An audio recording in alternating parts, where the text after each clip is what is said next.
Welcome back students. अलिकति technical problem भएको कारण हामीले यो टपिक अघि कम्प्लिट गर्न सकेनौं र अहिले हामीले डिस्कस गरिरहेको थियौं कि यो double helical nature of DNA gives additional stability to DNA as compare to that this RNA is single helical र सिंगल हेलिकल हुनुको कारण चाहिँ यो चाहिँ लेस स्टेबल पनि छ RNA, so it is structurally less stable. तर यहाँ डीएनए मा हामीले हेर्दा चाहिँ why because it has two helices and in between this two helices they are nitrogenous bases, there is ATGC base pairing and these bases are bound together by hydrogen bonds. We know G and C are bounded by 3 hydrogen bonds, whereas AT is bounded by 2 hydrogen bonds. So therefore this double helical DNA is bounded by hydrogen bonds and therefore it is more stable. र यो अघि हाम्रो अघिको क्लासमा miss भएको थियो technical कारणले गर्दाखेरि र हामीले यो दुईटा पोइन्ट हामीले कभर गरिसक्यौं। The first point that it should be able DNA or genetic material should be able to produce copies of itself that we saw, and then it should also be chemically as well as structurally stable. So the first 2 points that is a necessity for any genetic material त्यो हाम्रो cover भइसक्यो। So this first 2 points are covered, and then अझै requirement अरु पनि छ genetic material को, like for example this any genetic material should be able to express itself in the form of protein. जुन चाहिँ जेनेटिक इन्फर्मेसन त्यहाँ छ त्यसलाई प्रोटिन को फर्म मा के गर्नु सक्नु पर्यो, कन्भर्ट गर्नु सक्नु पर्यो, एक्सप्रेस गर्नु सक्नु पर्यो। So that should be the quality of any genetic material. So हामीले हेर्यौं भने this DNA is capable of transferring the genetic information into messenger RNA, यानी कि डीएनए मा भएको जेनेटिक इन्फर्मेसन ATGC जुन चाहिँ नाइट्रोजनस बेसेस को फर्म मा जुन चाहिँ जेनेटिक इन्फर्मेसन छ त्यो जेनेटिक इन्फर्मेसन मेसेन्जर आरएनए मा फ्लो हुन्छ र मेसेन्जर आरएनए बाट अल्टिमेटली त्यो जुन चाहिँ इन्फर्मेसन मेसेन्जर आरएनए मा आएको छ त्योबाट चाहिँ प्रोटिन बनिन्छ। र यो थर्ड क्राइटेरिया जुन चाहिँ छ यसलाई पनि डीएनए ले फुलफिल गर्छ र यसमा हामी फेरि अहिले एकछिनमा चर्चा गर्नेछौं। र फोर्थ क्राइटेरिया जुन चाहिँ छ कुनै पनि जेनेटिक मटेरियलको के हुनुपर्छ, it should allow for slow changes, mutation हुनु दिनुपर्छ। अल्दो जेनेटिक मटेरियल के हुनुपर्छ हामीले यहाँ माथि भन्दैछौं स्टेबल हुनुपर्छ भन्दैछौं, but at the same time हामी यहाँ पनि भन्दैछौं कि अलिकति चेन्जेस माइनर चेन्जेस हुनु दिनुपर्छ। So it should allow for slow changes. Why? Because it will help in evolution. Okay, so organisms need to evolve over a period of time and over changing conditions. So there's this any genetic material should allow for slow changes to take place. So all these criteria are fulfilled by the DNA.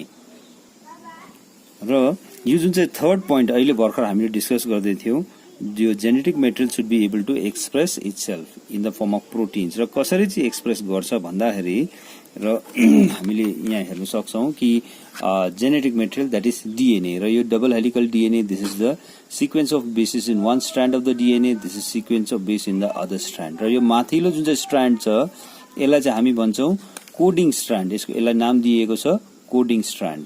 र जुन चाहिँ मुनिलो Strand छ यहाँ माथि मुनि त हैन, यहाँ जुन चाहिँ पेपरमा लेखिएको छ माथि र मुनि त्यही कारण, र यो तल्लोपट्टिको जुन चाहिँ स्ट्रान्ड यहाँ देखिँदैछ यसलाई हामी भन्छौं टेम्प्लेट स्ट्रान्ड। र यो पाइएको छ कि जुन चाहिँ information genetic information here in the template Strand is TACGGCATAG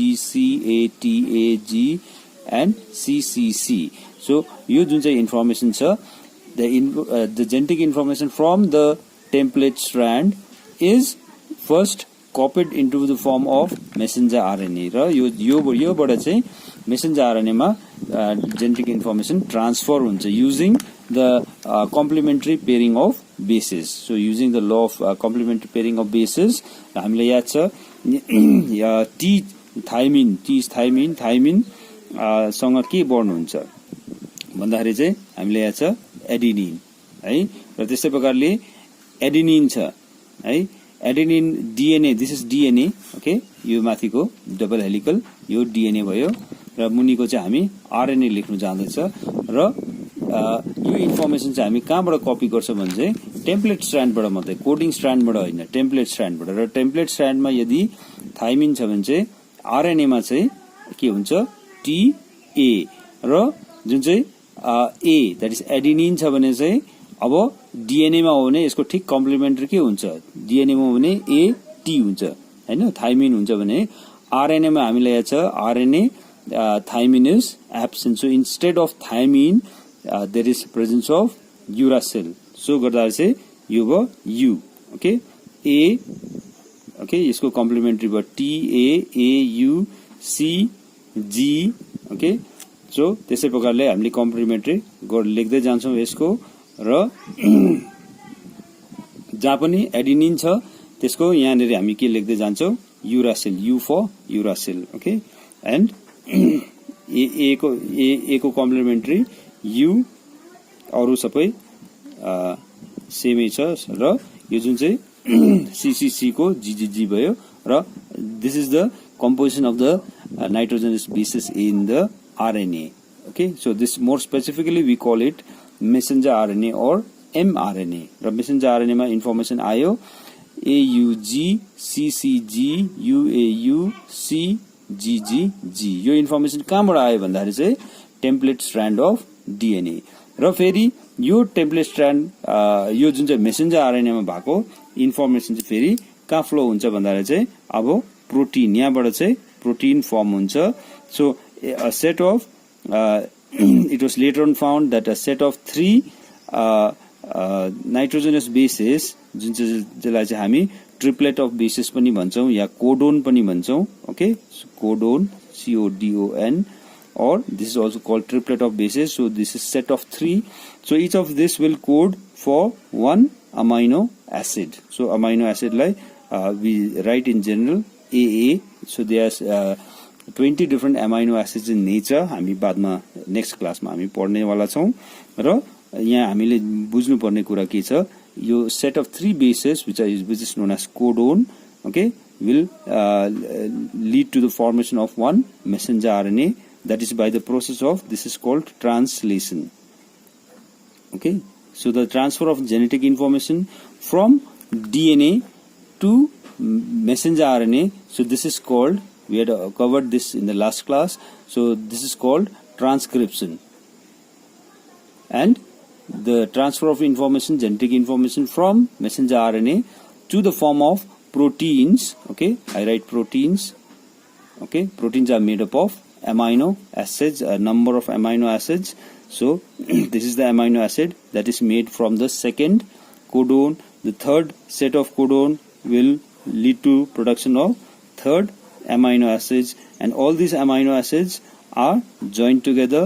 by peptide bonds and it will form a chain of amino acids this chain of amino acids is nothing but a particular protein र हामीले यहाँ देख्छौं कि जुन चाहिँ genetic information DNA मा छ so it is flowing from the template strand of DNA to messenger RNA र messenger RNA बाट कहाँ आउँदैछ प्रोटिन को फर्म मा आउँदैछ so it can transfer this genetic information र यहाँ हामीले हेर्यौं भने हामी देख्छौं कि जेनेटिक इन्फर्मेसन टेम्प्लेट यो डीएनए ले पनि क्यारी बोकिरहेको छ भने आरएनए मा पनि जेनेटिक इन्फर्मेसन छ र लिभिङ सिस्टम्स मा या लिभिङ अर्गानिजम्स मा चाहिँ कुन चाहिँ पहिला जेनेटिक मेटेरियल आयो whether it was the DNA that was the first genetic material or whether it was RNA so a question would arise now here we need to know that there is enough evidence which proves that it was not DNA that was the first genetic material rather it was the RNA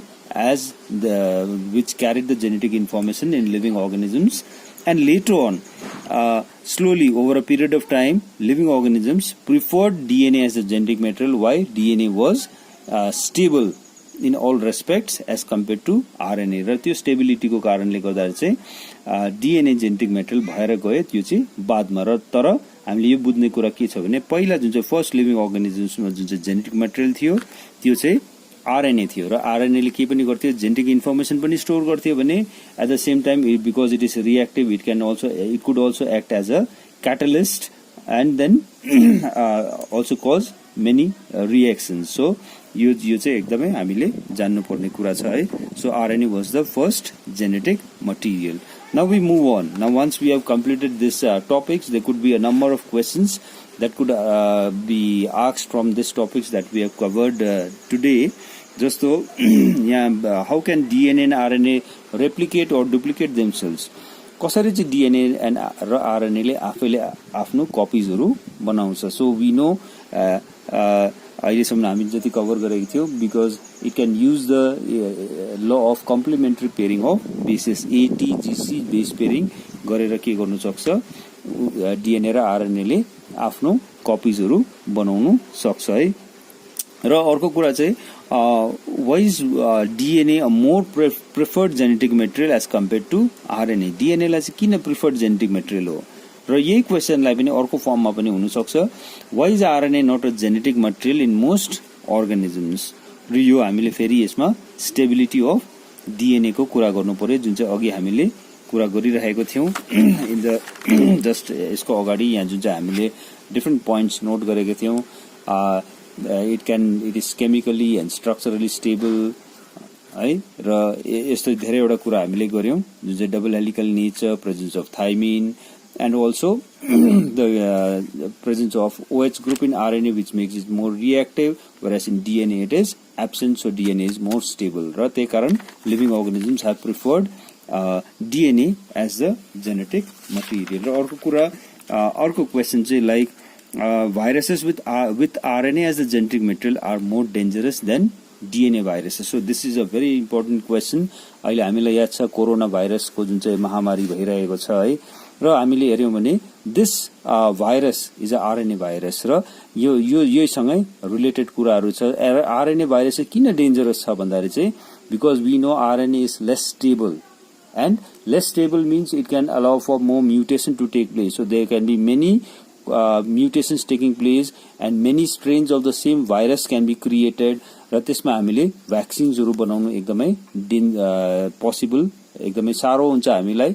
यदि हामीले एउटा स्ट्रेनलाई पनि vaccine बनायो भने अर्को strain के हुन सक्छ, म्युटेट भएर जानु सक्छ. So it will not be effective against the other strain of the virus. So त्यही कारण RNA viruses are more dangerous than viruses having DNA as the genetic material. Why? Because there is more chances of mutation that would take place in RNA viruses. र another small questions maybe of 1 marks type चाहिँ के आउन सक्छ भने, if one strand of the DNA has the following composition of nitrogenous bases, write the nitrogenous bases in the other strand of DNA. Which rule does it follow? So the strand given in the information given in one strand of DNA is GAA, GC, TCG. So if यो चाहिँ DNA को एउटा स्ट्रान्डमा यो information छ भने चाहिँ अर्को DNA मा चाहिँ के चाहिँ इन्फर्मेसन हुन्छ होला भन्दाखेरि चाहिँ हामीलाई यादै छ, we use complementary pairing of bases G, C, A, T, किनभने यो DNA बाट DNA नै बनिँदैछ. Okay, A, T, G, C, C, G, T, A, C, G र G, C र. So this is the new strand of DNA. So this is new DNA, and this one माथिको जुन चाहिँ छ, जुन चाहिँ ब्लूमा लेखिएको छ, यो चाहिँ parental DNA. र यहाँ चाहिँ कुन चाहिँ रूल फलो गर्दैछ त भन्दाखेरि चाहिँ, so this is replication of DNA or making copies of DNA. So the rule that is being followed here is complementary pairing of bases. So with this we will wind up today. In the next class we'll move on to the next topic. Thank you.